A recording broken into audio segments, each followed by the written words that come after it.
Okay, so this is a work entitled Buckyball by Leo Villarreal.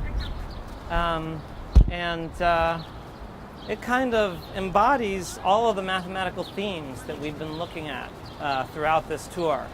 So we can see, for example, similarity and proportion that we've been talking about, because this artwork consists of two structures, one inside the other, and the inside one is an exact smaller replica of the outside one. So every dimension of the inside one is exactly the same fraction of the dimension of the outer one.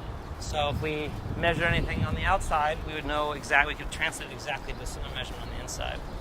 And it also embodies symmetry that we talked about in a couple of the cases inside.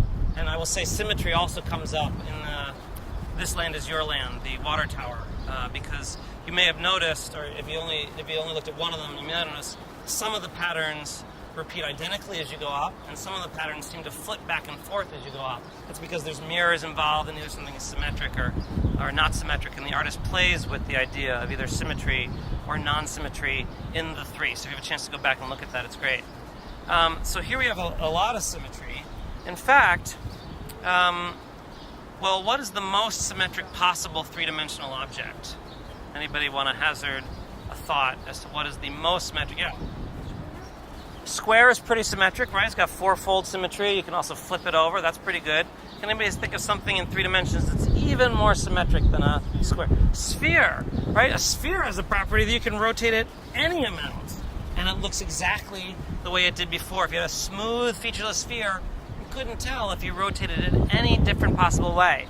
So we say that it has infinitely many symmetries. So it turns out, and this is an amazing fact, it's a little bit of deeper mathematics, but something we can all appreciate, that if you want to go one step below that, to the next most symmetric object possible, well, this is it right behind us. So to try to illustrate that, we have the finale prop. So what we have here is a model of this structure, and you may recognize this as a soccer ball. You may recognize this as something called a buckyball. Indeed, that's the title of this sculpture. A mathematician might call it a truncated icosahedron. And it has a very large, but only a finite number of symmetries, but the most symmetries that any three-dimensional object can have. And so what does that mean? Well, let's suppose I take any vertex, like this one here. And now I want somebody who hasn't, you, come right here. Can you come help me? I want you to point at any other of these corners, any corner you like on this object. Okay, this one right here, excellent, good job. Let's give her a hand. Yeah. Well done. So she picked this corner. I can move this corner up to here, and so that the object looks completely identical otherwise. So I'm going to do that. I'm going to rotate that right up here on the top, and I've rotated around so the pentagon is in the same place. So I've managed to move that vertex up to the top. And it didn't, what's your name? Foster. It didn't matter which vertex Foster picked. I could have done it. And so that tells us that the number of symmetries of this object is exactly the number of vertices, which turns out to be 60.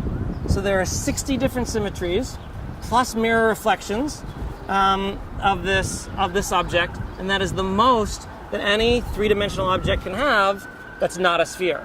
And so it's right here. So this is a beautiful artwork that ties together the ideas of symmetry and proportion that we've seen throughout the museum. And I think understanding some of those mathematical principles both behind this and behind the others lets you see how they were built and what's going on behind the scenes, really deepens appreciation both of the environment around us and the artwork here in this mall. And I hope you've enjoyed this tour as much as I've enjoyed chatting with you all.